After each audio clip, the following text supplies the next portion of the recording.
I'm worried that I cannot trust my wife. Oh shit, this gonna be good. Let me keep reading. We met in high school, and I actually lost my virginity to her. Shit, we all gas and no brakes here. All right, I'ma chill and just read now. The circumstances of even that are kind of wild, though. While I lost my virginity to her, I was not her first.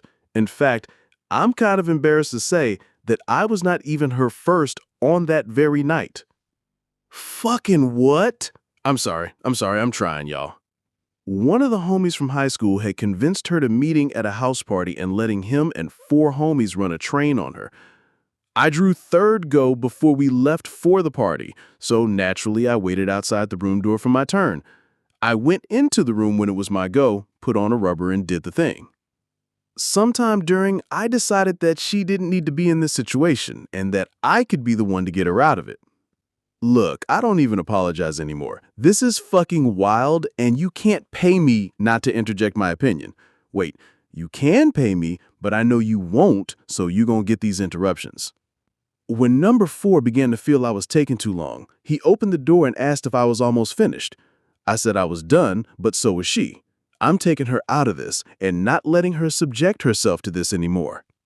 Well, number 4 and 5 had been waiting patiently for their part in the proceedings and told me that if I wanted today to be the day I saved her, then I'd best have a seat in the cuck chair and wait for them to finish.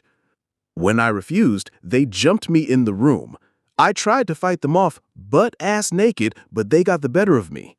When she was no longer willing, they backed off of her instead of catching a charge. They made me walk home from the party, though. I'm sorry. I choked on my coffee and had to go get my rescue inhaler upstairs. This is by far the wildest email to ever come across this inbox.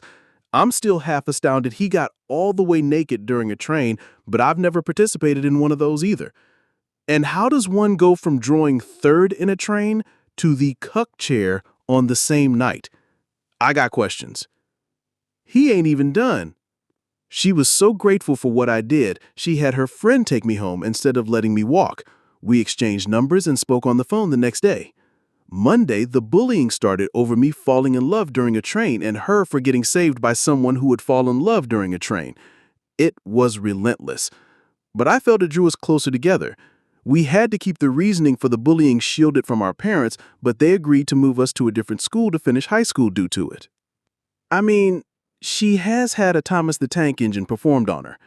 That's reason enough not to ever trust her already. This motherfucker is 25 miles into this trip and hasn't even gotten to the problem yet.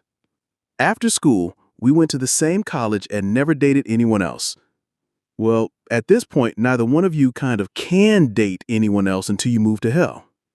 After freshman year, we got an apartment together and were married in the summer between junior and senior year. Now, during senior year is when the rumors from back home popped up. She left me to defend them alone. She just ignored everything that was said, leaving me to defend the both of us.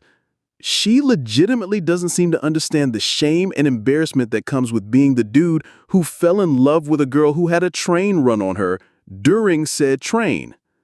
Oh, she understands, my boy. She understands. That's why she's letting you eat that. And this is where my problem comes in.